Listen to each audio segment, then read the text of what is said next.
Sí presento queremos a Pablo para sí la queremos grabación. que sea conocido usted, entonces, aquí en nuestro país. Si es que Alejandro hará una presentación de usted. Gracias. Bueno, pues buenos días a quienes nos acompañan y pues bueno, vamos a iniciar la conferencia magistral del doctor Pablo Bortz. Pablo es un ya muy estimado amigo y compañero colaborador desde el sur de América. Pablo es licenciado en Economía por la Universidad de Buenos Aires, maestro en Economía Política por la Facultad Latinoamericana de Ciencias Sociales y doctor por la Universidad Tecnológica de Delft en Países Bajos.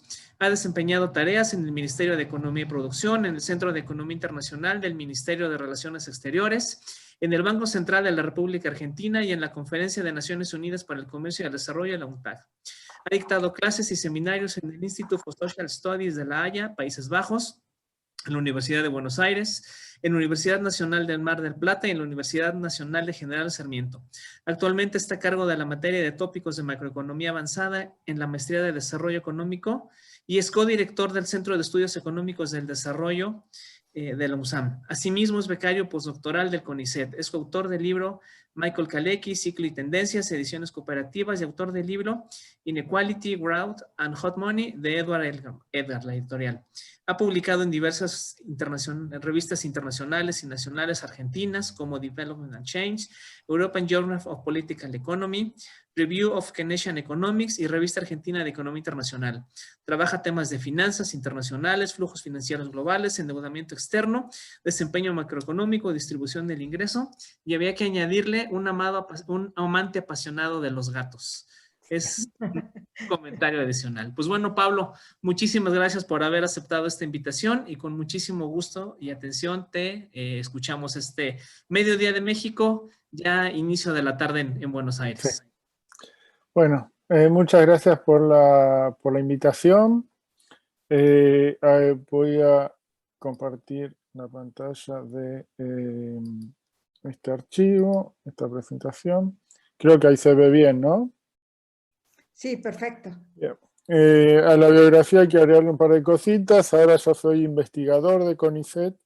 Estoy el trámite en alta, pero ya fui aceptado como investigador. Y también tengo un cargo en la Universidad Nacional del Oeste, que queda al oeste de la ciudad de Buenos Aires. No al oeste del país, sino al oeste de la ciudad de Buenos Aires, que queda en el este del país. Si alguna vez vieron un mapa de Argentina, Buenos Aires está al este. La Universidad Nacional del Oeste está al oeste de la ciudad de Buenos Aires. Nada más que eso. Bueno, más allá de eso, la charla de hoy se basa en un estudio que hice recientemente para CEPAL, en el que revisé medidas de manejo de la cuenta de capital en América Latina en varios países de América Latina, no para toda América, pero sí para varios países, para el periodo 2005-2019. La estructura de esta presentación va a constar de unos comentarios preliminares, una discusión del contexto macroeconómico y externo de estos países durante el periodo analizado. Después sí me voy a meter en los casos, que fueron 6 casos que analicé: Chile, México, Colombia, Brasil, Perú y Argentina. Y están en ese orden por motivos específicos que ya voy a mencionar. Para terminar con motivaciones y lecciones de estas experiencias de manejo de capital, de cuenta de capital. Como les dije, son 6 países, 15 años. El orden en el que los agrupé se debe a que se puede identificar 4 tipos de estrategias en general. Una es la estrategia que se puede caracterizar principalmente para Chile y México, que guardan muchas similitudes. Otra para Brasil y Colombia, Perú y otra para Argentina. Para ver el contexto, analicé principalmente tipo de cambio, crecimiento y flujos de capitales. Mucho más que stocks. Y mucho más que, sobre todo, la posición inversora internacional neta. La posición inversora internacional neta es la diferencia entre los activos externos y los pasivos externos. En teoría debería, digamos, uno pensaría que tiende a moverse y a ir acumulando déficit de cuenta corriente. Porque el déficit de cuenta corriente o superávit muestra que tanto nos endeudamos o prestamos en términos netos al resto del mundo.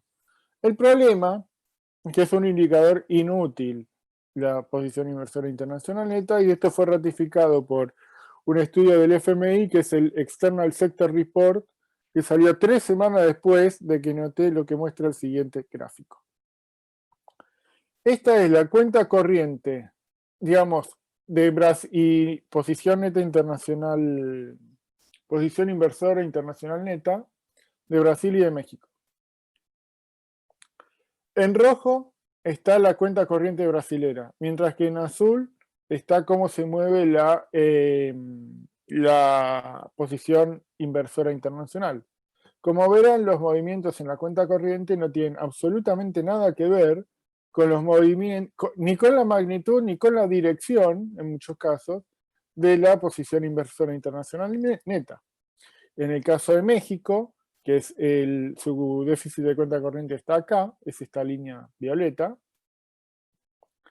tampoco guarda relación con la magnitud de los cambios y en muchos casos ni siquiera con la variación. ¿Por qué? Porque la posición inversora internacional neta está muy influenciada por factores de revaluaciones de bonos, sobre todo, y movimientos de tipo de cambio, que puede afectar diferencialmente activos y pasivos, sobre todo si dentro de los pasivos hay pasivos externos en moneda doméstica. Finalmente, el factor que me llevó a descartar esta variable es el hecho de que en toda la región, de los 6 países que elegí, hay 5 que tuvieron posición inversora internacional neta negativa. 5 de 6. El único que tuvo una posición positiva fue Argentina, que es el único de los 6 que tuvo gravísimos problemas de balance de pagos. Eso le debe mostrar que este indicador, espero que uno de los mensajes que quede es que este indicador no sirve para nada. El contexto macroeconómico de la región fue en general de bajo crecimiento y alta volatilidad, tanto para el PBI como para el PIB como para el PIB per cápita. En el caso de Argentina, con un crecimiento promedio del 2,1% anual y un desvío promedio y un crecimiento per cápita promedio del 1,1%, la volatilidad fue más de 2 veces superior al promedio. Brasil también, en México también. Las excepciones, los que mejor tuvieron durante este periodo, performance tuvieron, fueron Perú y en segundo lugar Colombia. Y un poco atrás Chile. Pero igual tampoco es que sean tasas de convergencia a la de los países avanzados. Esto se ve acá, como verán, estas son las tasas de crecimiento. Esperen que estoy viendo el chat. De los 6 países seleccionados. Esta línea azul es Argentina, que muestra, esta fue la crisis del 2001-2002, que se recuperó rápido y fuertemente, pero después entró en una espiral, entró en un estancamiento, y si ven acá Argentina, es este serrucho que cae en los años pares y crece en los impares, hasta que a partir del 2018 empieza a caer también en los impares. O sea, cae y cae. Para el caso mexicano, es esta línea celeste que muestra un crecimiento bastante, digamos, estable, pero pobre, la verdad. Lo mismo vale para, sobre todo después de la crisis del A partir del 2010-2011, el crecimiento de los países de la región es bastante bajo. Entonces podemos marcar 2 o 3 periodos. El primero, previo a la crisis del 2008, la crisis del 2008 en sí. La recuperación, que la podemos marcar hasta, por ejemplo, fuertemente del 2009 hasta el 2013. Y del 2013 en adelante, en lo que hay ya bajo crecimiento sostenido en toda la región.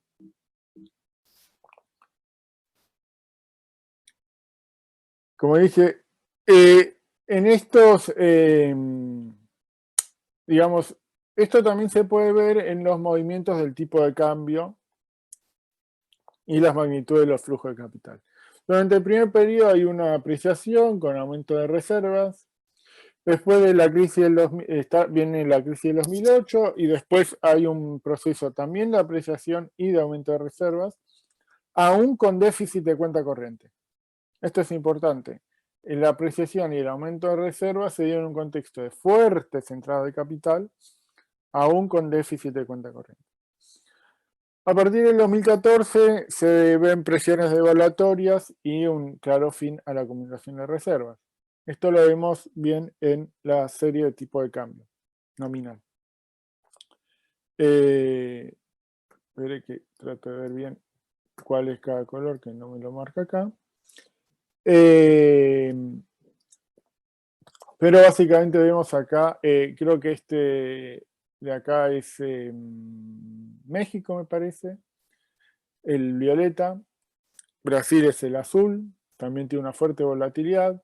Esto muestra el típico comportamiento de los tipos de cambio en países emergentes, que se comporta como un serrucho, que son periodos de estabilidad y saltos. Periodo de estabilidad y saltos. ¿Okay? Se ve también lo mismo para México. Chile es relativamente estable, pero también muestra ese comportamiento. Y vemos cómo a partir de 2014 hay una fuerte depreciación, primero hacia un nuevo nivel superior, y luego ya con la pandemia una fuerte depreciación en todos los países de la región. El único que tuvo el comportamiento más estable de todos es este celeste, que es Perú. Ya voy a decir muchas cosas lindas de lo que pasó en Perú. Pero bueno, acá creo que queda claro la periodización. Este tipo de cambio, este movimiento también se ve reflejado en los términos de intercambio. Como verán, en 5 de los 6 países los términos de intercambio muestran un aumento durante toda la década de los 2000, un freno durante la crisis del 2008 y de vuelta un aumento hasta los picos máximos en 2011, 2012 y desde ahí una tendencia decreciente.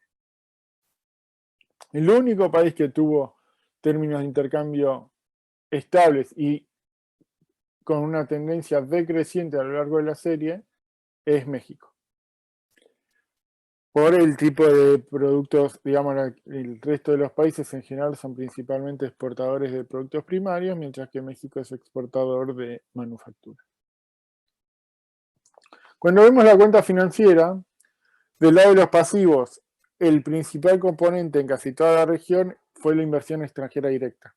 Pero el componente más volátil, y lo vamos a ver después en el caso de los países, de cada uno de los países, es son los flujos de portafolio, particularmente deuda.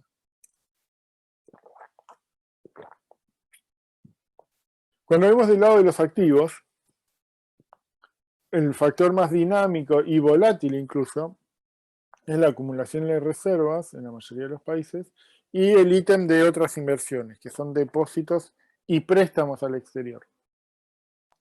También hay un aumento del flujo de derivados financieros, tanto activos como pasivos, especialmente Brasil, Chile y México.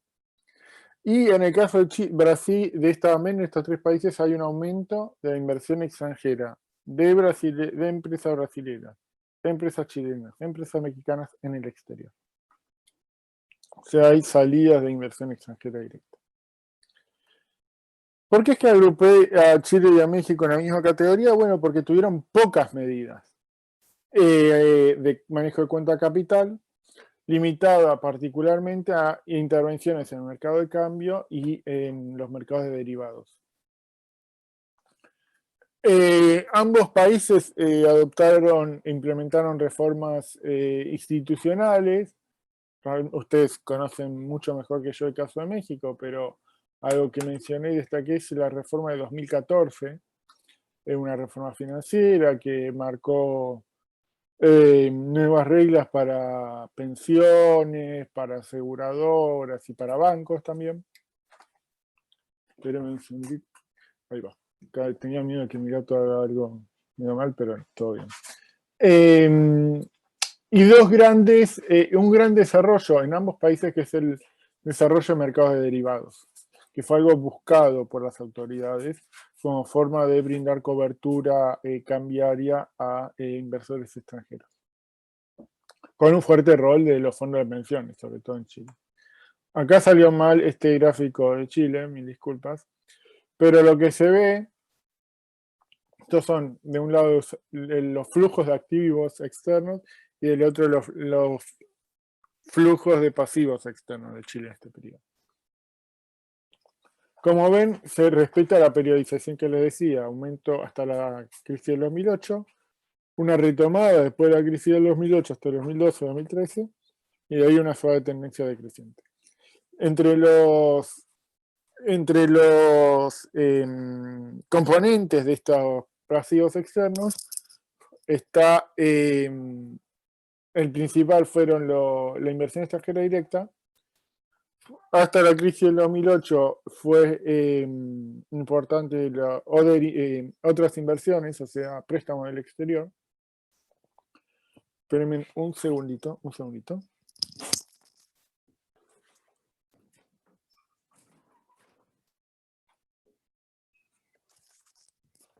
Y después de la crisis del 2008, los que son más dinámicos son los flujos de portafolio.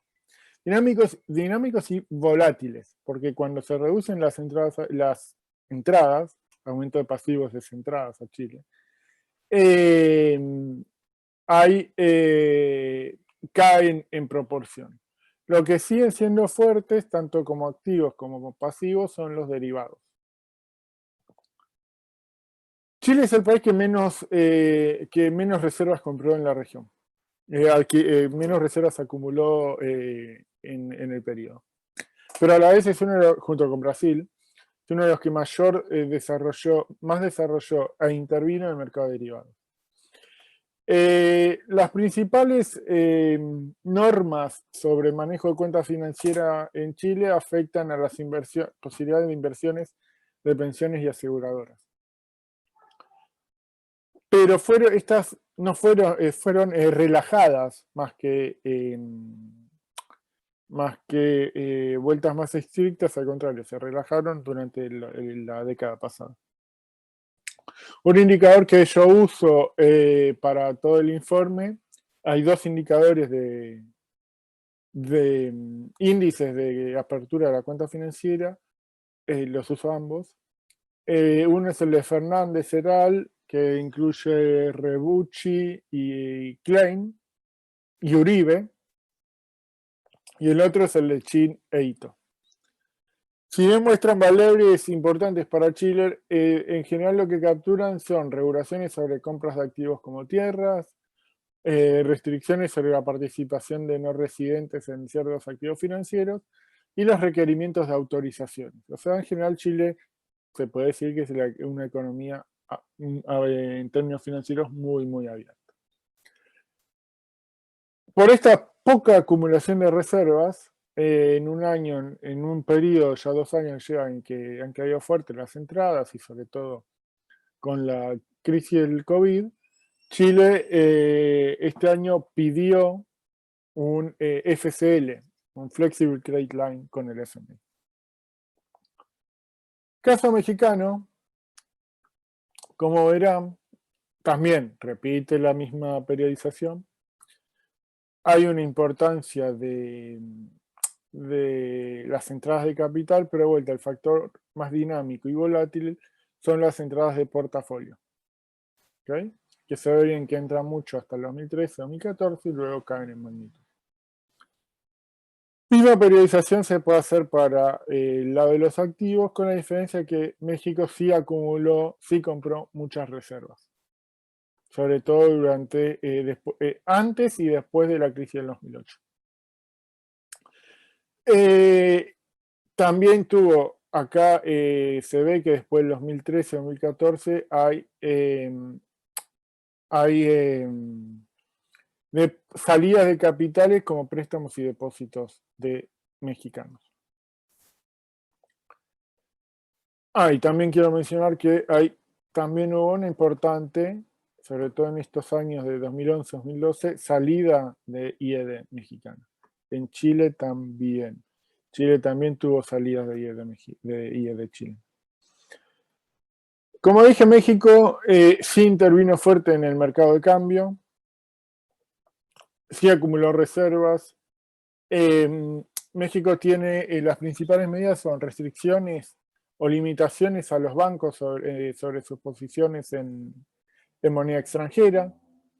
Tiene restricciones a las participaciones extranjeras en ciertos sectores. Requerimiento de autorizaciones para ciertas actividades vinculadas a emisión de deuda. Pero todas estas son restricciones que no fueron, digamos, son pedidos de autorización que fueron otorgados en general. No es que hubo mucho, para usar una palabra, enforcement, no es que se requirió muy estrictamente el cumplimiento de. Pero sí, cuando uno ve esas series de los indicadores que le dije, de Fernández Heral y de China Ito, se nota como que México tiene ciertas regulaciones. Lo que sí hubo fue, digamos, dos oleadas de reformas financieras, una en el 2004 y la otra en el 2014. La primera para impulsar la integración financiera internacional de México y desarrollar mercados derivados, por ejemplo, mientras que la otra, como les dije, pero de vuelta, ustedes seguro lo saben mejor que yo, para reforzar la supervisión bancaria, la supervisión de pensiones y alinear la regulación bancaria y de otras entidades financieras con las normas de Basilea III. Caso de Brasil y Colombia es distinto. Sí acumularon reservas, Brasil el que más, y sí intervinieron en mercados de cambios y derivados, pero además implementaron durante periodos específicos medidas específicas de manejo de la cuenta de capital, con el claro objetivo de frenar entradas de capitales de no residentes. Cuando la dirección de esos flujos cambió, las medidas fueron levantadas. Por lo tanto, por eso es que los agrupo, porque fueron restricciones sobre episodios puntuales, más grandes y más prolongadas en el caso de Brasil que en Colombia, pero al fin y al cabo sobre periodos específicos. En el caso de Colombia, de vuelta, se ve la misma periodización. Esta periodización se va a ver con todos, salvo con Argentina, con un papel dinámico de portafolio, que es este color naranja de acá, hasta que ya vuelven a pesar préstamos y depósitos. ¿Sí? Colombia adquirió reservas durante muchos años y lo sigue haciendo. No tuvo algo de salida de IED, pero no tanta. Y lo que sí, no tuvo tanta salida por depósitos y préstamos. Colombia entra en este periodo habiendo desarmado los controles que tenía durante la década de los 90, tenía fuertes controles Colombia, pero mantuvo algunas restricciones macroprudenciales sobre pensiones, sobre bancos en cuanto a sus posiciones cambiarias y a las alternativas de inversión que podían hacer esas entidades. Hacia el 2005-2006, Colombia enfrenta una muy fuerte oleada de entradas de capital que le aprecia el tipo de cambio, que le hace aumentar el crédito, el endeudamiento en dólares de muchas firmas. Entonces lo que implementa las autoridades es el requerimiento de constituir reservas no remuneradas de 40% para flujo de portafolio. O sea, si vos comprabas si vos extranjero o no residente, comprabas un activo colombiano, tenías que adicionalmente, por el monto de tu activo, constituir un depósito por el 40% o 50%, por al menos 6 meses del equivalente a lo que habías comprado. Además, para ser considerado IED y saltear, digamos, para que no sea considerado portafolio, sino para que sea considerado IED y no tener que pagar esto, te tenías que quedar mínimamente 2 años. También se pusieron ciertos límites a no residentes para la compra de bonos. Estos controles fueron rápidamente desmantelados con la crisis del 2008. En octubre ya se desmantelaron. Por ende, hay una corta experiencia y es muy difícil ver los impactos. Sin embargo, hay un estudio de Fabiani y Heral que lo que encuentra es que hubo un desincentivo para el crédito a firmas endeudadas en dólares, a la vez que estimuló el crédito en pesos colombianos a firmas no endeudadas, ¿no? Como que consiguió separar el crédito externo del crédito doméstico, lo cual es un muy buen impacto. Colombia es uno de los primeros signatarios, junto con México, de un FCL, un Flexible Credit Line con el FMI, en el 2009. En el caso de Brasil, de vuelta, misma periodización. Brasil es un país que tuvo mucha IED. Después de la crisis del 2008 tuvo muchísima entrada de portafolio. Y un enorme desarrollo de mercados de derivados. El mercado de derivados en Brasil es el 6º del mundo. Brasil tiene restricciones institucionales que vienen desde la Gran Depresión y desde reforma financiera de la década del 60, o sea, tiene su historia.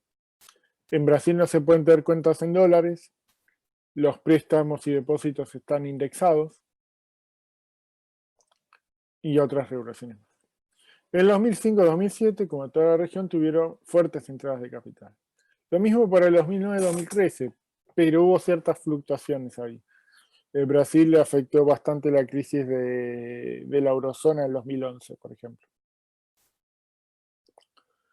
Ante estas entradas, lo que hicieron fue primero implementar lo que llaman un impuesto sobre operaciones financieras, en marzo de 2008, para compras de bonos por parte de no residentes.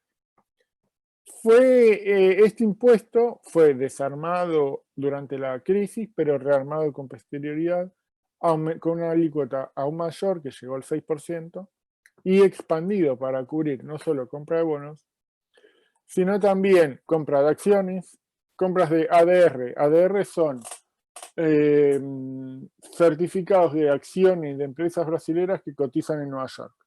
Entonces, si vos comprabas una bolsa en el mercado de Bovespa, en San Pablo, pagabas un impuesto, pero si comprabas esa misma acción en Nueva York y la convertías a acción brasilera, no lo pagabas. Entonces le pusieron el impuesto a la compra de también se pusieron reservas no remuneradas e impuestos sobre las posiciones cortas de los bancos en el mercado de derivados, sobre las inversiones de no residentes en el mercado de futuros,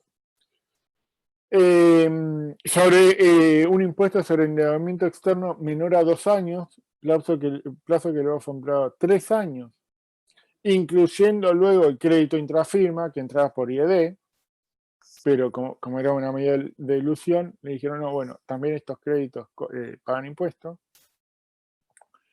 Y implementó un impuesto sobre los montos nocionales de inversión, o sea, no netas, sino brutas, de inversiones en derivados cambiarios. Esta es una medida original de Brasil. Así fue primero, fueron ellos los que la diseñaron.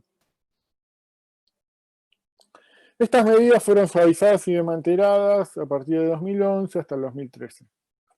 Hay una excepción, que es que en el 2018 se puso un impuesto del 1% sobre las transferencias de brasileros a cuentas de ellos en el exterior. ¿Okay? más allá de todas estas medidas, Brasil, bueno, acumuló muchas reservas, como le dije, intervino en el mercado de derivados y futuros. Esta intervención en el mercado de futuros vía derivados ayudó a proveer de liquidez al mercado, en momentos sobre todo en 2013 con el taper tantrum. ¿Qué es lo que lograron y qué cosas no lograron? Bueno, tuvo muy poco impacto sobre la apreciación del real, salvo cuando se implementó el último de los impuestos, que fue el impuesto sobre derivados cambiarios. O sea, estas medidas en general fueron implementadas y ampliadas secuencialmente, hechas para tratar de tapar innovaciones y agujeros con motivo de elusión de las medidas. ¿Okay?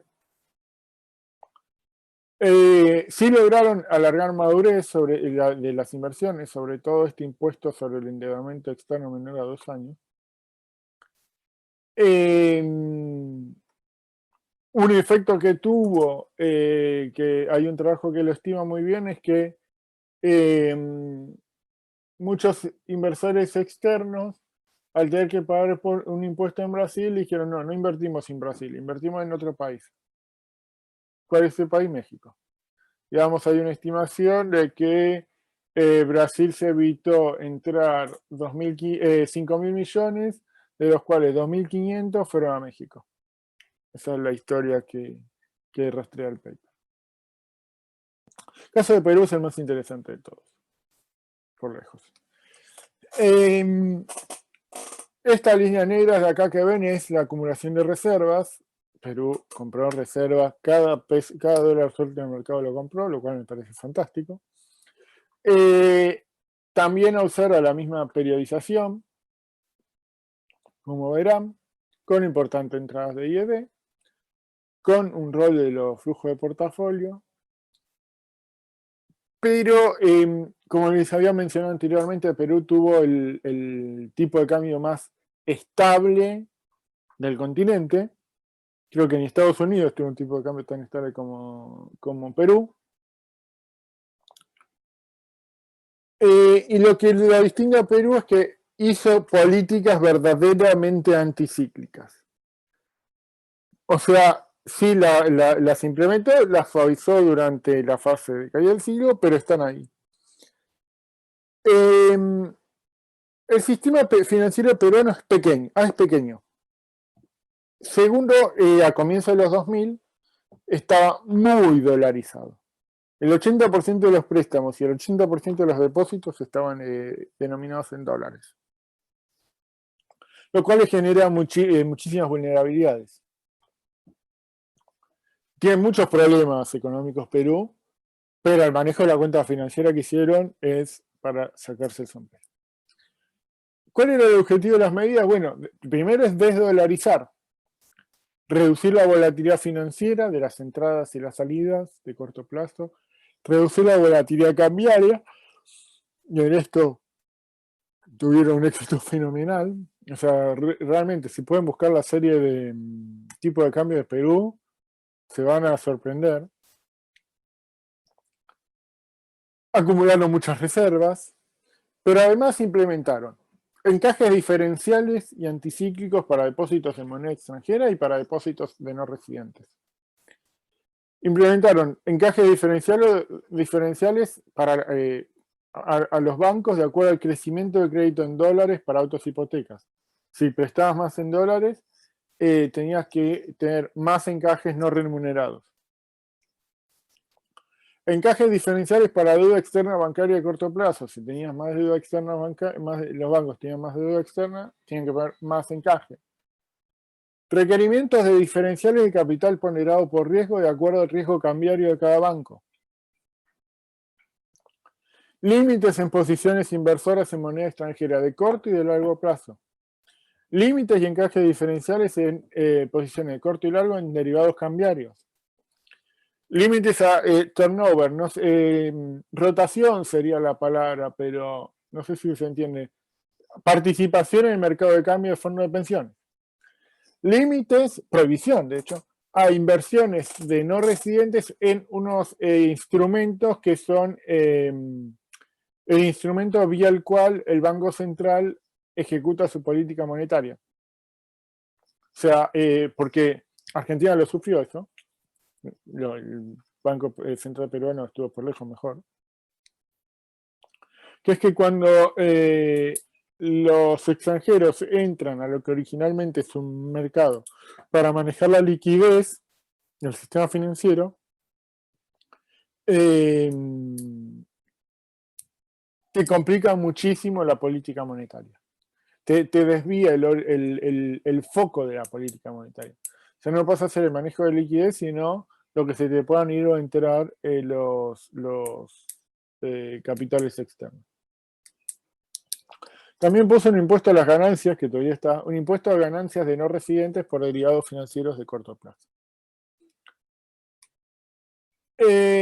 A partir del 2013 fue reduciendo estas alícuotas, que llegaron a ser del 120% de encaje diferenciado, 120%, pero siguen estando ahí. No es que hayan conseguido tanto frenar las entradas, pero fueron muy exitosos en términos de desdolarizar. Acuérdense que le dije que estaba en 80% a comienzos de los 2000, el año pasado estaban en 35% de depósitos y 27% de crédito. Ya todavía es algo importante, pero es un éxito, estamos hablando del 45% y de más del 50% de los depósitos. Redujo enormemente la deuda externa bancaria, del 50 al 10%. Produjo un tipo de cambio estable, con tasas de interés que están planchadas en el 3% desde hace una década. Realmente es un caso que si uno ve, es para aplaudirlo a esa gente.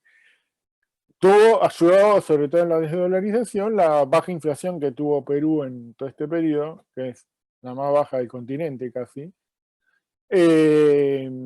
O sea, realmente tiene muchos problemas la economía peruana en términos de desigualdad, de pobreza, que los ha ido mejorando de a poco. Ha crecido la economía, pero realmente lo que ha hecho con la cuenta capital y financiera es para sacarse sombrero. Llegamos al caso de Argentina. Como verán, los gráficos de entradas y de pasivos y de activos no se parecen nada a lo que fue el resto de la región. Venía en crecimiento hasta la crisis del 2008, pero en estos años, del 2008 al 2011, por un lado, Argentina recibió pocas entradas en comparación a la región, sobre todo por el tema de los fondos buitres, que eran remanentes de acreedores externos que no entraron a las reestructuraciones de deuda del 2005. Y nos bloqueaban la posibilidad de participar en los mercados de capital. Al mismo tiempo se ve acá 2008 muy fuerte, 2009, 2010, 2011, fuertes salidas vía Other Investment, fuertes salidas de capital de Argentina. Estos años son los del macrismo, los 2016, 2017 y 2018. Que se refleja también de vuelta en fuertes salidas de capital. Hubo acumulación de reservas durante el macrismo, pero durante el 2019 cayeron fuertemente. Estos préstamos que se ven acá durante el 2018 es todo FMI.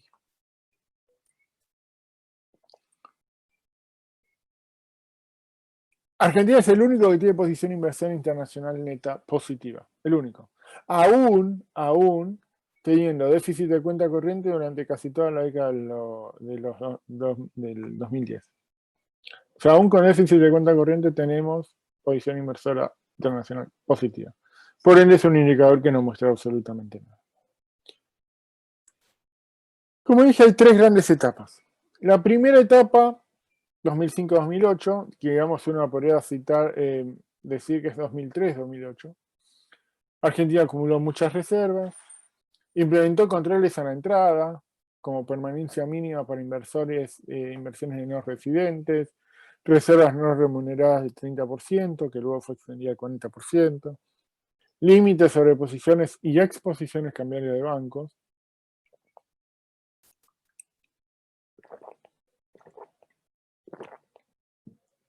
y algunas autorizaciones y la obligación de liquidar divisas por exportaciones y la necesidad de pedir autorización para salidas mayores a 2 millones de dólares por mes.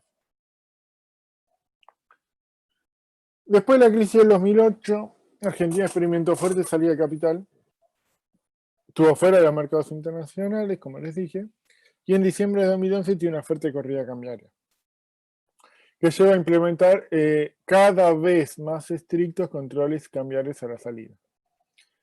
Se ponen impuestos y restricciones a la compra de dólares para muchísimos motivos, sea importación, sea remisión de utilidades, sea pago de deuda, sea turismo, sea adquisición de dólares por parte de los residentes, se pusieron muchas restricciones.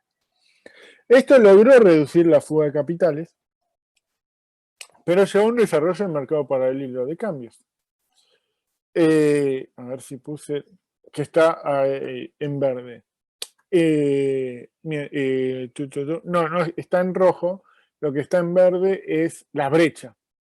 Como verán, la brecha se expandió hasta 50-60%. En el 2014 llegó a ser del 80%. Las restricciones fueron levantadas completamente en diciembre de 2015, y esto es lo que muestra el régimen, el índice de Fernández et al. Como verán, Argentina tenía fuertes restricciones, que fueron todas levantadas en 2016 y 2017. Dejaron casi cero.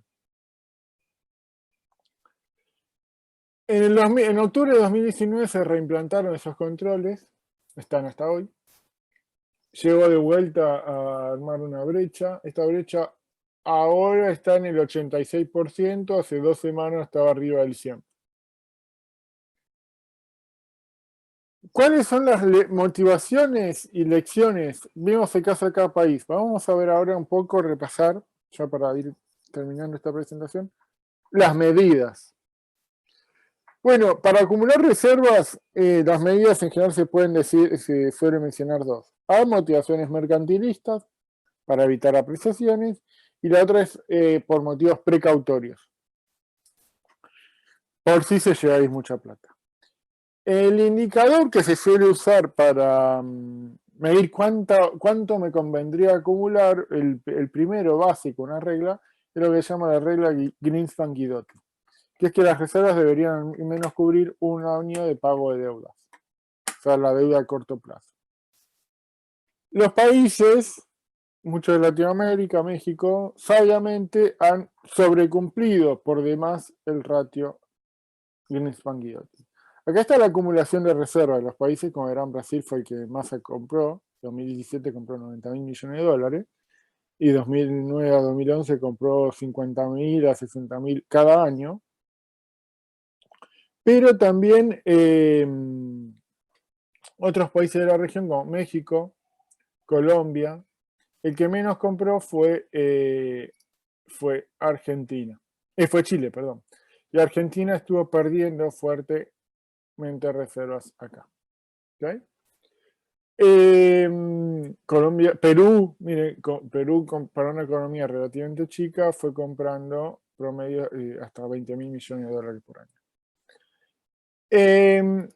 ¿Por qué digo que sobrecumplió el ratio de Greenspan-Guidotti? Lo muestro este gráfico. 100 es el que las reservas son iguales a la deuda externa de corto plazo. Fíjense que Brasil, Colombia, México, Perú, no tengo los datos para Chile, sobrecumplieron por lejos 2 a 3 veces el ratio este. Argentina, con la pérdida de reservas del 2012 y 2013, se quedó sin reservas. Acumuló durante los primeros años del macrismo, pero fíjense que el macrismo llevó el ratio a 1. No lo sobrecumplió, sino que lo llevó a 1. Esto muestra que el problema de la exposición, y en el 2018 se tuvo una crisis cambiaria.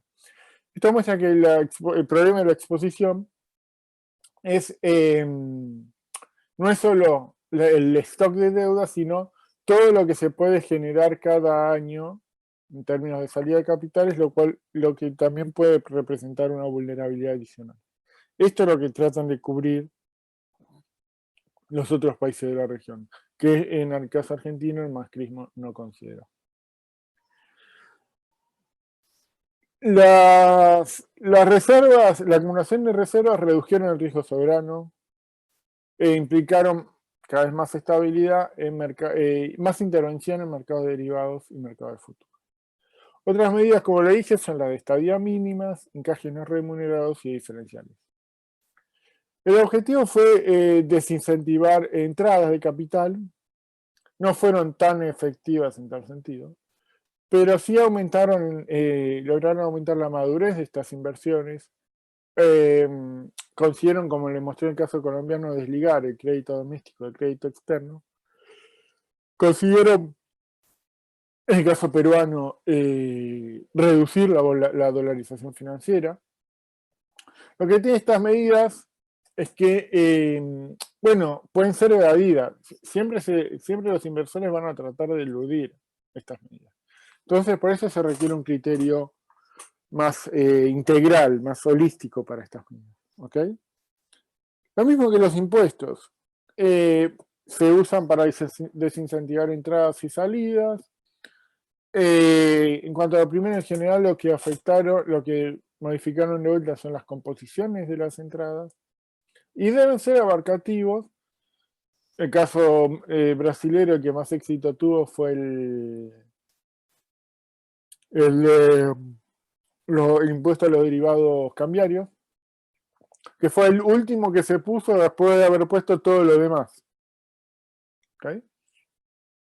Porque va a haber intentos de elusión muy fuertes. Los impuestos a la salida pueden ayudar a evitar devaluaciones, a reducir la salida, pero tienen otros efectos adversos y sobre todo impuestos a la salida tienden a desincentivar mucho la entrada de capitales, que en cierta medida, que en exceso si son de carácter muy volátil, pueden ser perjudiciales, pero digamos, si te es un déficit de cuenta corriente, algo de entrada de capitales necesitas. ¿Okay? También hay otras limitaciones a la salida que son más de carácter, yo diría, macroprudencial, que son regulaciones sobre dónde pueden invertir las pensiones, dónde pueden invertir las aseguradoras, qué exposición pueden tener los bancos y otras restricciones a distintos inversores. Esa fue la presentación que tenía, que le armé para el día de hoy. Ojalá les haya gustado. Y bueno, si tienen cualquier duda, estoy a disposición. Pues muchísimas gracias, Pablo, por esta excelente presentación.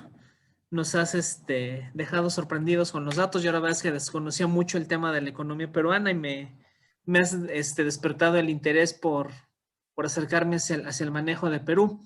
Bueno, es un momento para aprovechar si Nadia, si Ale y si Marcia tienen alguna pregunta para nuestro ponente magistral. Sí, yo tengo dos, Alejandro. Perfecto, Marcia, te doy la palabra. Mientras Nadia y Ale piensan sus preguntas. Yo primero quiero agradecer a Pablo el haber aceptado darnos esta conferencia. La verdad, sumamente interesante, muy ilustrativa. Y yo, bueno, que espero que muchos la puedan ver a través de las redes.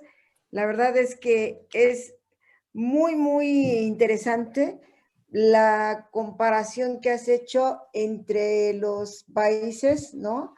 El caso de Perú, como ya señalabas tú mismo y bueno, ahorita Alejandro, muy interesante.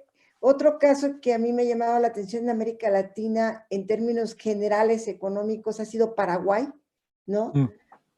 Porque en los últimos años las dos economías que han sido más consistentes en términos de crecimiento y en términos de todo han sido Perú y Paraguay, ¿no? Han Sí. sido dos economías. Bueno, mi pregunta va en el siguiente sentido. El caso mexicano, Mm, el hecho de que contemos con prioritariamente, principalmente con una banca extranjera, mm, que todavía controla el 65% de los activos de la banca. mm. Esto nos hace más sensibles a una volatilidad en el tipo de cambio y además necesitaríamos o no una mayor regulación en términos de la salida de capitales para evitar justamente las decisiones de la banca extranjera que ha tenido, sobre todo en etapas de crisis, ¿no? Mm. Y la otra pregunta va en el sentido, en la economía peruana. La economía peruana, por lo que estuve viendo en tu presentación, y quiero saber si estoy en lo correcto, no hace, o sea, más que seguir completamente a Basilea III, pregunta, ¿ha hecho adaptaciones a la reglamentación de Basilea III para adecuarlas a la economía, al caso peruano? Estas dos son mis preguntas. Gracias. Bien. Pablo, ¿quieres responder de una vez las preguntas o sí? Dale. No sé si puedo responderla. Con respecto a la primera, el rol de la banca extranjera en México. Yo creo que la banca extranjera en general es un problema, sobre todo porque cuando tienen problemas en sus casas matrices, independientemente de lo que pasa en México, tienden a repatriar capital. Pero, y además no tienen una vinculación, una imbricación con el sistema productivo de los países donde entran, ¿no? O sea, en general suelen financiar crédito de consumo, capaz algo de crédito hipotecario, pero no es que son particularmente prestamistas de créditos productivos. Ahora, México, sobre todo por lo que tengo entendido en la reforma de 2014, algo que sí hizo México es aprovechar Basilea III para regular las actividades de la banca internacional en México. Yo creo que los bancos son de los sectores que más pueden ser regulados y que más difícil escapan a las regulaciones. Entonces, restricciones, yo creo, por ese lado yo creo que es factible regular a la banca extranjera. Es una cuestión de poder, sí, pero es más factible regularla que a fondos inversores. Tanto en términos de capitales, de exigencia de capital, una exigencia en términos de exposición cambiaria, que puede ser, cuyo cumplimiento se puede reforzar por parte del Banco Central.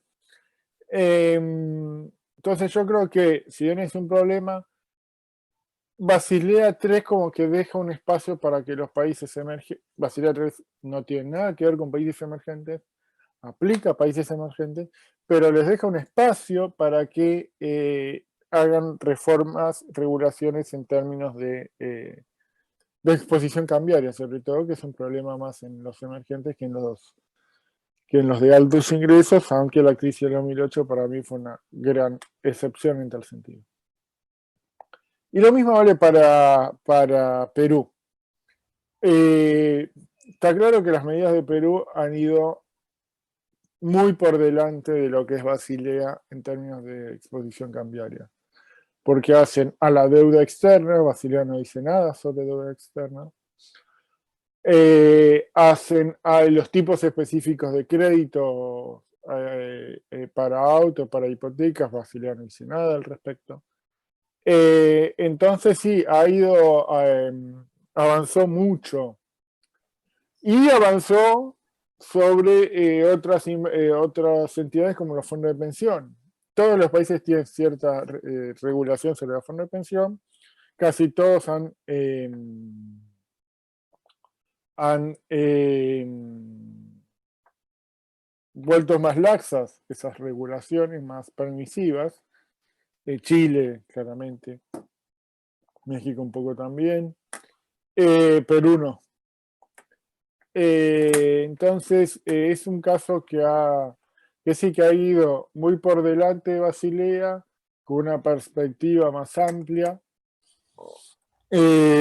y enfocada en todo el tema de vulnerabilidad externa, vulnerabilidad cambiaria, que es algo que Basilea no tiende a considerar mucho.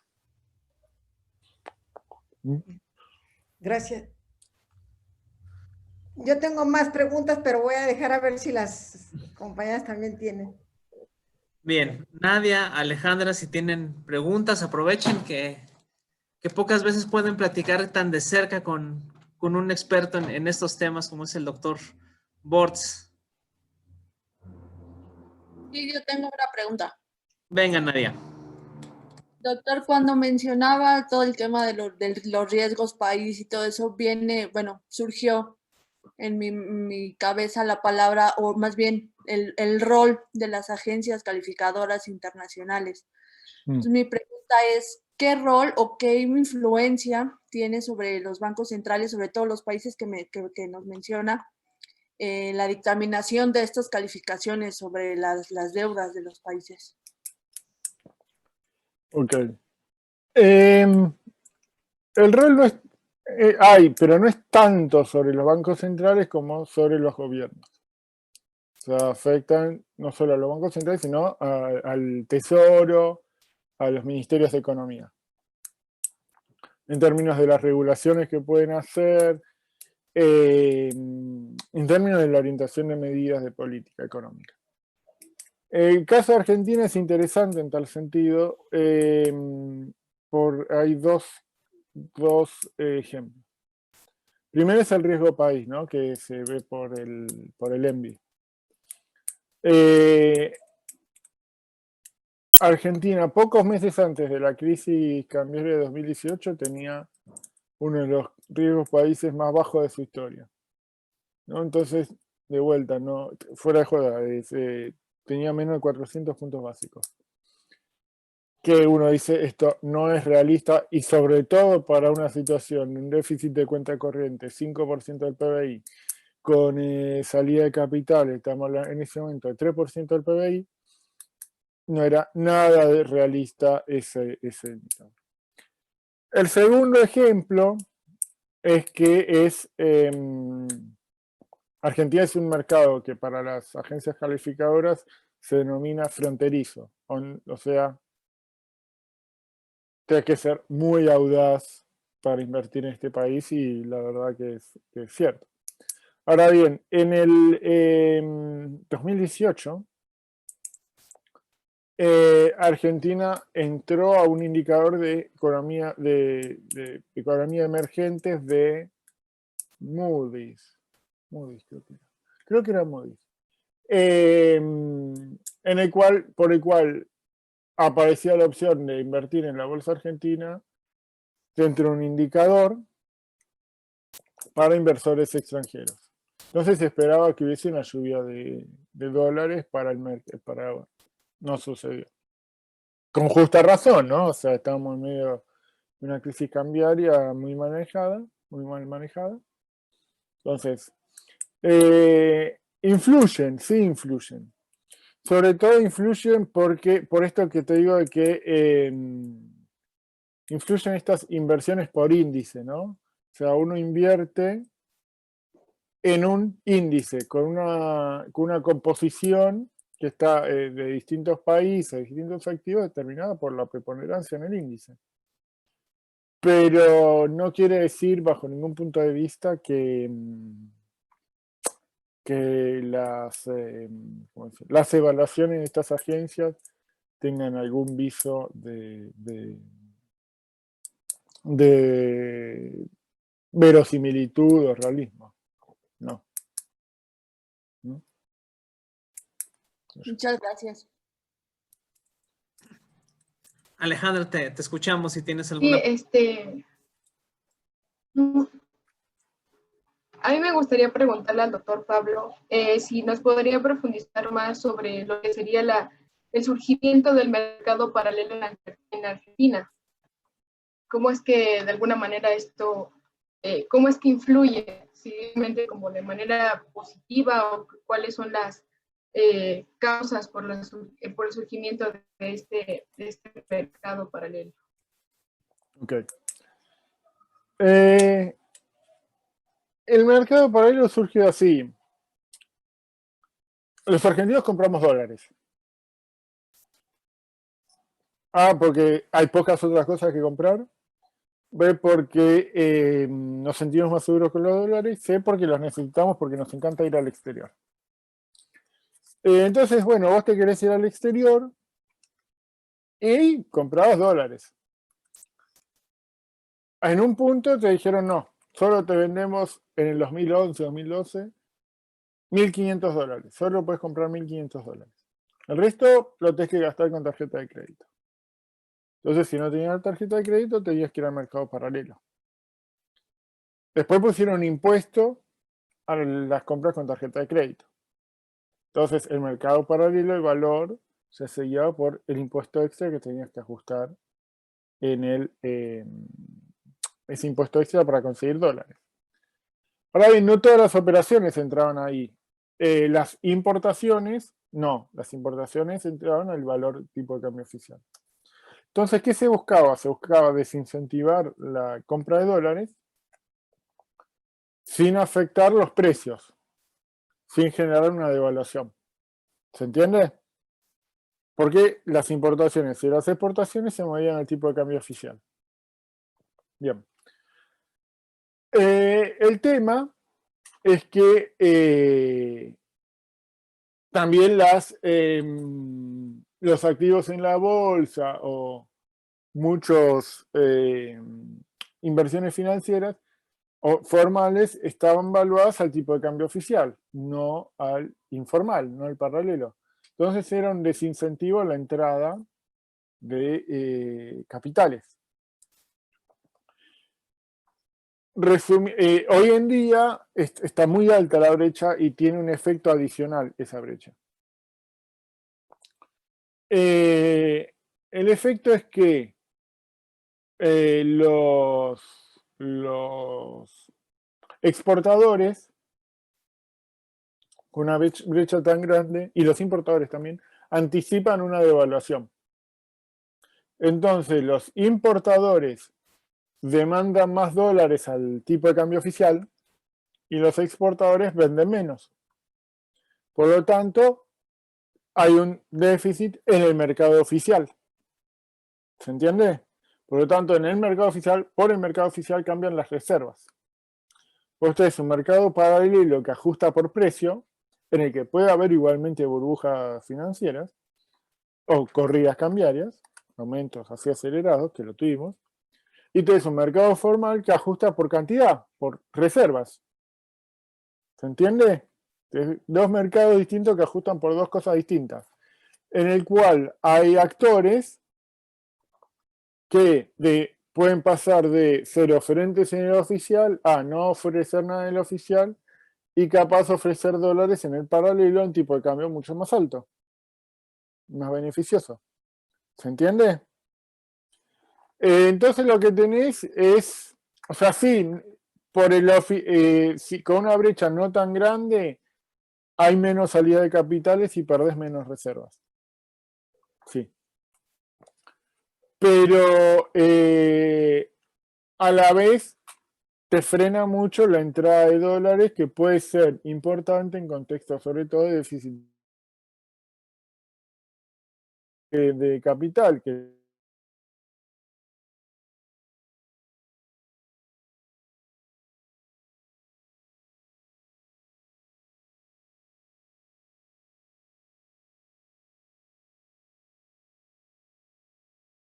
muchísimos tipos de cambio paralelos.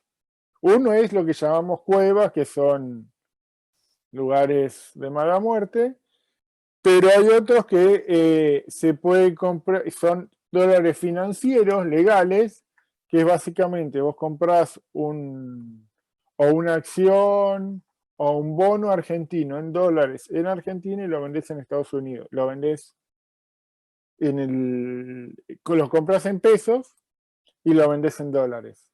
El tipo de cambio en el que haces esa operación es un dólar financiero. ¿Se entiende? Ese mercado es legal, de poco volumen relativo, pero es un indicador, te muestra, bueno, acá hay otro tipo de cambio de referencia. Y es otra brecha con el tipo de cambio oficial. ¿Ok?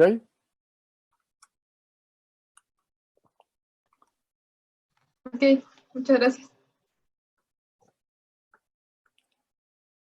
¿Alguna otra consulta? Perdón, Pablo. El micrófono, no le apreté. Yo te quiero hacer una pregunta, Pablo, y ahorita le doy también la palabra a Marcia. Una pregunta muy sencilla. Bueno, muy sencilla de plantearla, pero obviamente tiene sus complejidades en la explicación.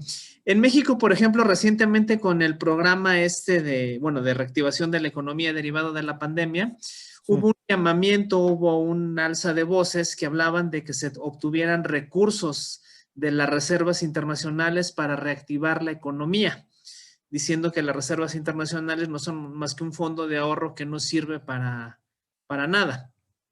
La pregunta es muy sencilla.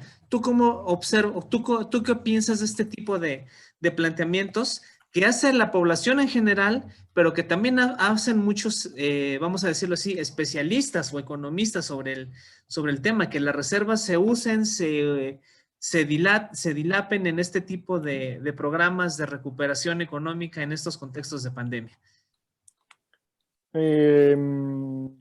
A ver, pregunta, ¿hay alguno de ustedes que tengan amigos que estén haciendo esa propuesta? ¿Amigos, gente que quieren, que aprecian? ¿Familiares, así? Sí. ¿Sí? Sí. Okay. Yo estoy en desacuerdo con esa idea.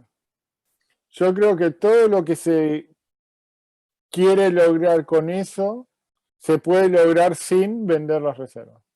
Las reservas, o sea, yo mostré el gráfico de relación reservas sobre deuda externa, ¿no? De la regla Greenspan-Guidotti. Tener reservas, uno puede pensar, ay, acumulé mucho y no están rindiendo nada, qué peso, qué costo, ¿no? Parafraseando a John Robinson, hay solo dos, y sí, o sea, puede parecer un costo de que uno compra reservas, la invierte a 0% en Estados Unidos, pero las compra con pesos mexicanos, para estabilizarlos emite deuda y ahí hay un diferencial, ¿no? Bien. Sí, por ese lado es un costo. Pero parafraseando a John Robinson, yo creo que solo hay dos cosas peores que comprar reservas, que acumular reservas. Una es no acumularlas. Y la peor de todas es perderlas. Peor que acumular reservas es no acumularlas y sobre todo perderlas. Y se ven en los momentos en que no las tenés, en que te faltan. Y siempre va a haber un momento en el que te falten. Si las querés usar para estabilizar el tipo de cambio, parece razonable, bien, ok. Hay un momento de estrés internacional y ponerle, ahí se puede usar el caso de Turquía como ejemplo, y tus bancos tienen necesidad de dólares en un momento difícil, ok. Ahora, toda la inversión pública, a priori mucho la puedes hacer con pesos. Ponele que querés, no sé, prestar más, querés impulsar el crédito. Entonces, si tienen bancos públicos, lo puedes capitalizar en pesos de esos bancos públicos y esos bancos públicos pueden financiar más proyectos. Si querés importar más, bueno, importá, pero o sea, gastate la plata en una máquina alemana que te haga aumentar la productividad, lo que sea, ¿no? Pero así regalar reservas para gastos para los cuales tenés muchos otros recursos, no me parece que... No estoy de acuerdo yo, para nada. O sea, hay muchas formas de generar recursos. Las reservas son de esas cosas que las valorás tanto cuando no las tenés. Y no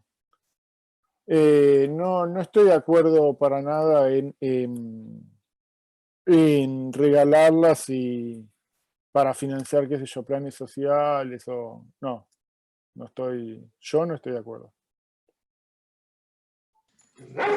Bien, Y si Pablo. no las quieren, ojo, si no las quieren, mándenlas para nosotros, que se las aceptamos con gusto y le damos unos hermosísimos billetes de pesos argentinos en contraprestación. Gracias, Pablo, gracias. Marcia. Sí, Pablo, en realidad lo que se está buscando en México es que hubo una depreciación de la moneda mexicana en principios de abril, finales de marzo, principios de abril, y el Banco de México tiene una cantidad importante de remanentes. Sí. Entonces, esos remanentes realmente son los que el propio Estado está reclamando para el próximo año, para poderlos invertir en el caso mexicano, lo cual esto sí sería muy importante para el presupuesto de egresos del gobierno. Y además, pero hay una restricción, y es el hecho de que depende del Banco Central que quiera deshacerse de esos remanentes y entregárselos al gobierno. O sea, hay un porcentaje de esos remanentes que sí se los tiene que entregar, y el otro porcentaje de los remanentes está a criterio, a discrecionalidad del Banco Central, ¿no? Lo cual creo que a la economía mexicana le vendría muy bien que el Banco Central aceptara entregar los remanentes, sobre todo si van dirigidos a inversión, ¿no? Para generación de empleo. Pero por remanentes son tipo ganancias del Banco Central. Sí, ganancias del Banco Central por diferencial de tipo de Eso cambio. sí, eso es otra cosa. Sí, Sí, sí, eso me parece bien. Todos los bancos centrales, la Reserva Federal, que ni siquiera es estatal, le transmite todo, le pasa todas sus ganancias al Tesoro de Estados Unidos. sí. O sea, eso Sí, es así. sí. Sí, eso me parece algo distinto a vender reservas. No me parece, Exactamente. no es lo mismo. Muy distinto. Sí, eso sí me parece algo que usa. De hecho, en Europa también, el Banco Central Europeo gira las ganancias por sus operaciones a sus países miembros. Eso es así, no. Yo estoy muy a favor de eso. Sí, es una cifra considerable en el caso mexicano, de los remanentes que se lograron, porque entró una cantidad de remesas muy importante a México. O sea, los mexicanos en Estados Unidos enviaron remesas en una cantidad nunca antes presentada. No, nunca, no, al inicio sonó raro, pero en realidad es importante porque tuvieron temor a la deportación por parte de Trump y decir, lo hacemos llegar. Esa es una. Otra, porque tuvieron conciencia de la situación en la que estaban sus familiares en México, en términos de que muchos de los mexicanos sí eran personas que podrían recibir el apoyo del gobierno de los Estados Unidos, el que dio Estados Unidos. Entonces dijeron, bueno, pues lo que nosotros estamos obteniendo de que todavía tenemos empleo, lo enviamos a México. Hasta ahorita, hasta el mes de junio, no, todavía ahora en agosto, el monto de remesas entrados a México es un volumen bastante alto. O sea, nunca antes visto en México. Ningún año lo había recibido. Entonces, el Banco de México ha podido tener ganancias por el diferencial del tipo de cambio, ¿no? Entonces, esto va a beneficiar a México en el 2021. Okay. Es raro porque en general, entiendo los casos. En general, el COVID lo que generó es una caída fuerte de remesas. o sea, para Ecuador, para América Central, para muchos países, para África.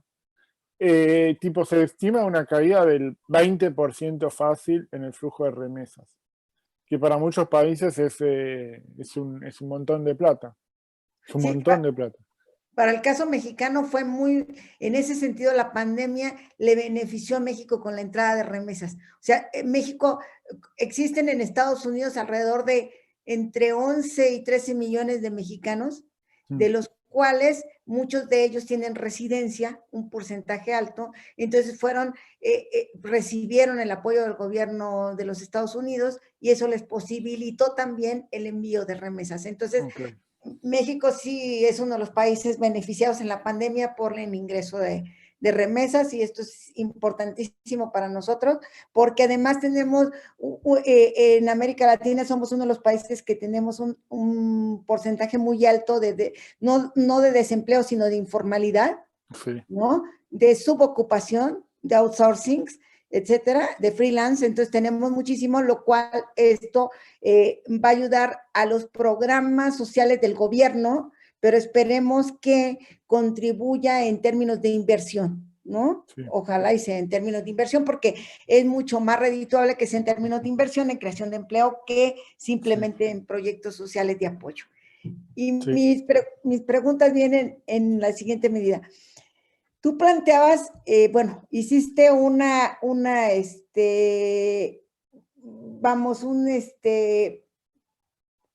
ay, se me fue la palabra economista que siempre lo usamos, pero tú periodizaste, perdón, Sí. la etapa en la que analizada, ¿no? 2018. Y planteaste en la segunda fase, llamémoslo así, después de la crisis de 2008, sí, un ascenso de lo que serían las empresas translatinas. Sí. ¿Sí?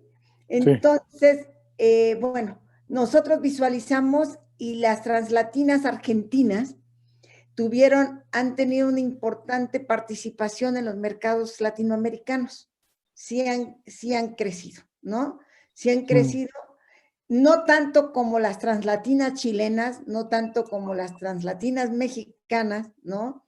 Sí. Pero son de relativa importancia, aunque mayormente han sido translatinas que crean poco valor. La verdad es que sí son de poca creación de valor. Sin embargo, ¿tú cómo visualizas la participación de estos conglomerados latinoamericanos después de la crisis de la pandemia? Lo comento por lo siguiente, porque en el caso, y me refiero al caso argentino, porque en el caso mexicano, nuestras translatinas han tenido que deshacerse de activos a nivel internacional. Mira, hay muchas experiencias. Hay empresas argentinas que se han expandido por la región, no son muchas. En el caso chileno, en el caso brasilero, Brasil es claramente el país con más fuerte salida por IED. Sí. Estuvieron muy acompañadas del sector financiero, en el caso brasilero, el sector público, con el BNDES sobre todo. En el caso brasilero, una fuerte expansión de bancos brasileros y de empresas, bueno, como Obredrecht, como Camargo, en el sector de construcción, en el sector minero, Vale. Vale, que es la minera de las mineras más grandes del mundo. En el caso chileno, compañías de servicios, también financieras, comerciales. Acá en Argentina pesan mucho una que se llama Cencosud, que maneja supermercados, shoppings.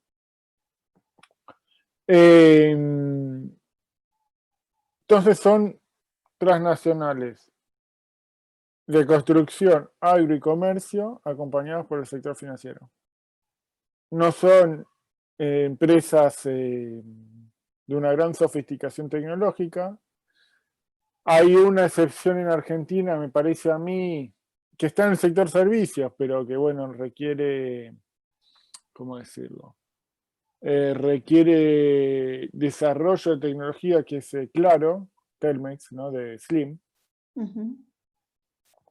Pero en general, no son muchas, son en general empresas, bueno, no manufactureras, son empresas, en el caso de Brasil, de Chile, con un fuerte brazo financiero, y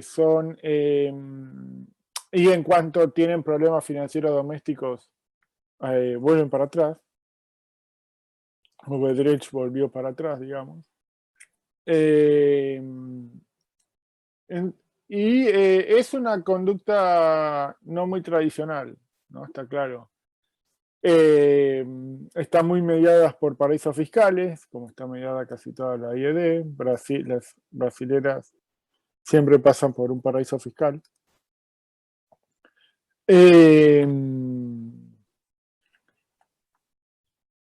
No es que me moleste para nada, la inversión, la salida de inversión extranjera, para nada me molesta, sobre todo en auges, si es que en crisis tienen que repatriar capital. Porque, o sea, para mí exportar capital durante los auges está bien, no me voy a quejar de eso. Estaría muy bueno que lo inviertan acá, en mi país, ok. Pero se hace valer si repatrian capitales durante las crisis. Ahí es donde se hace valer la exportación de capital. Te da más estabilidad. Capaz no te permita crecer al 15%, pero evita que caigas mucho en épocas de crisis. Sería una práctica más funcional, ¿no? Sí, sí. Mucho más funcional. Y otras dos cuestiones. Una, totalmente con el caso argentino. Bueno, los fondos buitres realmente fueron eso, buitres con ustedes. Sí. Hoy afortunadamente creo que ya han negociado buena parte han llegado a acuerdos con estos inversionistas privados, ¿no? Sí. Pero, ¿cuál sería la probabilidad de mayor crecimiento para Argentina si logran negociar en buenos términos con el Fondo Monetario Internacional? O sea, ¿qué perspectivas tendría Argentina después de esto? Perspectivas económicas. Y la otra tiene que ver con el caso, bueno, yo desconozco, lo digo abiertamente, los otros bancos centrales, pero el Banco Central Mexicano ahora en la crisis de la pandemia tomó una línea swaps con la Reserva Federal, Sí. ¿no? Sí. Estas líneas swaps pueden ser muy engañosas en términos de las reservas que tengan los bancos centrales en este momento, ¿cierto? Sí. Pero, ¿qué implicaciones tendría el pago pronto, o sea, en un corto plazo, porque son a corto plazo, esas líneas swaps en los bancos centrales que las hayan tomado? Y obviamente repercuten totalmente la salida de dólares, ¿no? Sí. El tipo de cambio se altera, la cuenta de capital, automáticamente todo esto. Vamos con lo segundo. Yo quisiera tener una línea de swap con la Fed. O sea, si a mí me la ofrecen, yo la tomo. Argentina tiene una línea de swap con China, que es de difícil... Se puede activar. Es mejor tenerla ahí, no activada, pero mostrándola. Es peor no tenerla. Peor es no tenerla. Siempre, peor es no tenerla. Yo creo que las líneas de swap cambiaron el mapa del sistema financiero internacional. Lo cambiaron totalmente. Ahora básicamente tenés acceso a la máquina de imprimir dólares en los momentos más difíciles. Yo creo que a Brasil lo que le paró la devaluación fue la firma del... Brasil también tiene un swap con la Fed. y cuando se activó ese swap fue que se frenó la devaluación del real brasilero. Yo creo que fue una muy buena medida de la Fed. Yo creo que la Fed repartió dólares para todo el mundo en el momento más urgente. Y eso está bien. No, yo no estoy en contra de eso. Creo que repagar el swap ahora no es lo mismo. O sea, el costo de repagar el swap ahora no es por lejos menor que el costo, que lo que hubiese sido el costo de no tenerlo en marzo-abril. Porque ahí es, o sea, si no lo tenías ahí, hubiese sido muchísimo peor. Hoy hay más liquidez afuera. Yo creo que los flujos de capital están capaz a punto de revertirse un poco. Si se estabiliza la situación de la pandemia, pueden volver a emergentes. No en la misma forma. Digamos, hasta la crisis del COVID había un fuerte desarrollo de los mercados en moneda doméstica, ¿no? Con fuerte presencia de inversores extranjeros. Eso no creo que se vaya a repetir. Yo creo que por un tiempo van a volver a países emergentes, pero con deuda en dólares. Pero algo van a volver. Entonces no es lo mismo repagar ahora que lo que hubiese sido repagar en marzo o abril o no tener ese financiamiento en marzo o abril. Todo el mundo está cancelando los swaps con la Fed. O sea, los usaron, sirvieron, frenaron la hecatombe. Es momento de pagarlos para el día de mañana, en el momento en que lo necesites, de vuelta tenerlos a disposición. Está bien eso. Son las reglas del juego. Y repito, siempre es mejor. O sea, a mí, si no lo quieren de vuelta, si no lo quieren ustedes, a nosotros, que le daremos un buen uso. Pero, o mal uso, no sé. Las perspectivas para Argentina. A ver, este va a ser el año de mayor caída del PBI de la historia argentina, ¿no? Probablemente solo equiparable históricamente a la Primera Guerra Mundial, creo, y sí, a la Primera Guerra Mundial. Después, y hubo una crisis en 1890, pero creo que no fue tan fuerte. La Primera Guerra Mundial, esa fue la crisis fue peor que la Gran Depresión. Y creo que fue igual o más fuerte que la del 2002. Fuera de eso, no hay antecedente de caída del PBI como lo que vamos a tener este año. Viniendo ya de 2 años de caída y de 2 años de caída del salario real. O sea, lo primero que tiene que hacer Argentina es parar de caer. O sea, yo me conformo con, bueno, empecemos a crecer al 2%. Paremos de que caiga el salario real. No estoy hablando de que empiece a crecer, estoy hablando de que pare de caer. Porque los 2 últimos años tuvimos, 2018 y 2019, teníamos inflación del 50%. Cada año. Vamos para el 40%, y con muchos precios congelados, de tarifas y demás. El FMI va a pedir cierto ajuste, creo que el ministro también está en esa línea. Argentina no tiene la capacidad, en términos de dólares, de hacer los planes de expansión que hicieron otros países. Hicimos lo nuestro, pero es por lejos mucho más limitado. Creo que el FMI, hay que ver qué tipo de acuerdo se negocia con el FMI. Básicamente hay 4 tipos de acuerdo con el FMI, que son la que tienen ustedes, la Flexible, que es la mejor de todas. Hay una que es Precautionary, que es más chiquita, pero una línea muy similar. Después está el Standby, que es el que tenemos nosotros, que es medio estricto. Y están las Extended Facilities, que son programas a 10 años, relativamente laxos en lo financiero, pero muy, estrictos en las condicionalidades. Hay que ver qué tipo de acuerdos se negocia.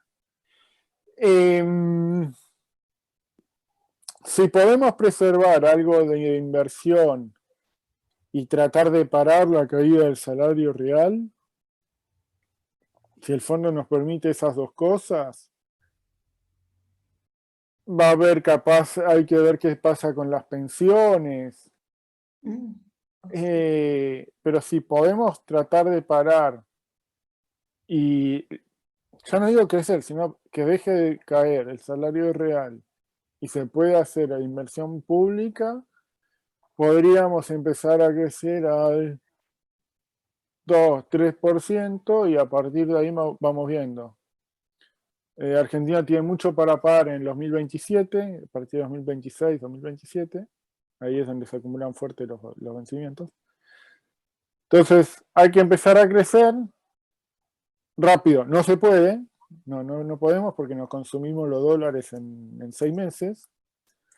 Entonces hay que empezar a crecer, hay que dejar de caer, empezar a crecer y de a poquito, y esta es la visión optimista.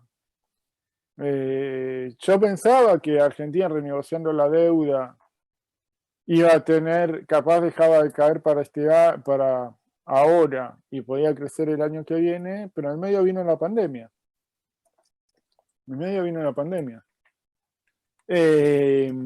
Las exportaciones están cayendo en todo el mundo, pero nosotros necesitamos exportar.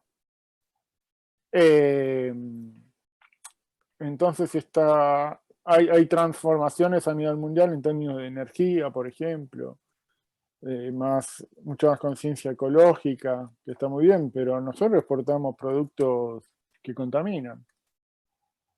Nuestro agro es bastante contaminante.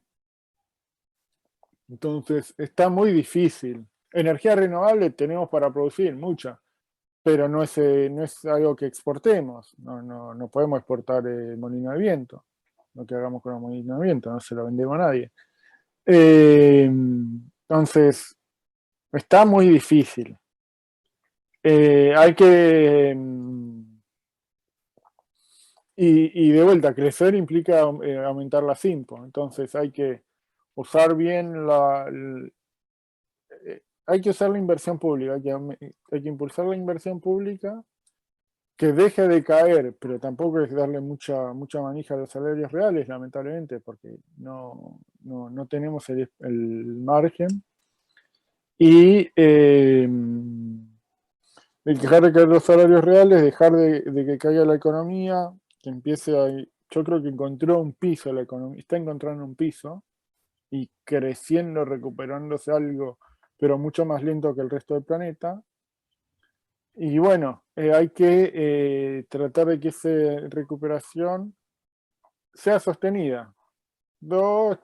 Congresar 3 años entre 2 y 3%, ya para nosotros sería una buena base.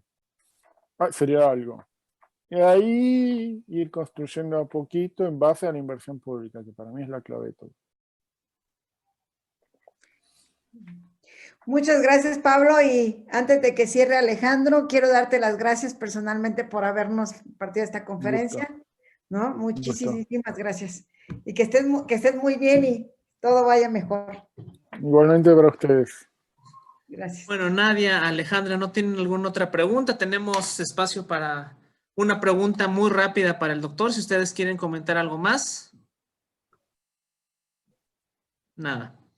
Bueno, Pablo, pues en ese caso te pediría, ya hablaste de la situación de Argentina, una perspectiva de la economía mundial. ¿Qué es lo que estás visualizando ahora con este tema del COVID, la recuperación que será lenta, prolongada, como ha sido la pandemia? ¿Qué opinión tienes de la recuperación y de los años próximos por venir en medio de esta pandemia? Y hasta que no se encuentre una vacuna, o sea, yo creo que hay 2 velocidades. Una es la de Asia, que Asia realmente controló, o sea, China, Australia, Vietnam, digamos el Pacífico, realmente controló bien la pandemia. Corea y la otra es la de Europa del Norte, Europa y América. Hasta que no se encuentre la vacuna, yo creo que van a seguir estas olas de freno y arranque, freno y arranque. Hay que ver qué pasa en Estados Unidos, hay que ver si mantienen programas de estímulo. Está claro que es una crisis distinta en el cual es caída de ingresos, pero también caída de la producción, desde la de la oferta, porque la gente, aumentos de la tasa de ahorro, digamos, porque la gente no tiene dónde gastar. Entonces, no es que el gasto en transferencias públicas va al consumo, se requiere inversión pública.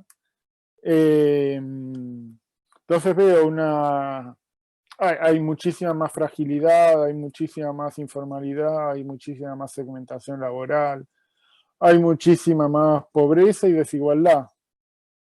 Es una pandemia malísima que va a hacer unas recuperaciones lentas y desiguales, realmente. Con bajas exportaciones, realmente no. Veo que para un par de años fácil vamos a seguir estancados. Bien, Pablo, pues igualmente agradecerte infinitamente esta oportunidad que nos diste de este mediodía conversar contigo, de escucharte, de tus opiniones, tus comentarios. Y pues bueno, Marcia, ¿algo más que quieras agregar? No le quiero, bueno, ya le di las gracias y tengo una duda, Alejandro. Las constancias se las vamos a enviar por correo, ¿verdad? No, ahorita terminando la conferencia yo se la envío al doctor, ya las tengo. Muchísimas gracias, Pablo. Ya sabes, bueno, yo te considero un gran amigo. Ya sabes, te comento que nos aprobaron un siguiente proyecto en Degapa Papit. Así es que en próximo tiempo estaremos de nuevo en contacto con ustedes, contigo y con Nicolás, para ver la posibilidad de viajar a México de nuevo. Estaría muy el bueno. libro ya está publicado. Páseme eso, páseme la referencia del libro. El libro, Alejandro, pásale la portada, por favor. El libro ya está. No recuerdo si tú o Nicolás me enviaron una dirección a la cual se los puedo hacer llegar. Si no les paso mi dirección. Sí, mándanos una dirección. La dirección y en cuanto ya lo tengamos nosotros aquí, que nos lo entreguen por la pandemia, no hemos podido recoger nada, te enviamos los ejemplares. Perfecto. Yo me encargo personalmente de llevártelos a la paquetería. Perfecto, vamos así. Gracias. Bueno, Nadia y Alejandra, muchas gracias por estar con nosotros. Les recuerdo que mañana también a las 12 tenemos la conferencia del doctor Gregorio Vidal. Pablo, tendríamos la liga por si nos gustas acompañar también el día de mañana con el doctor Vidal. Y pues Charlie, muchísimas gracias por el apoyo. Nos vemos el día de mañana y con el resto de las actividades que seguimos teniendo en este ya casi cierre de año. Abrazo. Gracias, chicas. Gracias, Charlie. Chao. Abrazo. Pablo. Hasta luego. Chao. Hasta luego.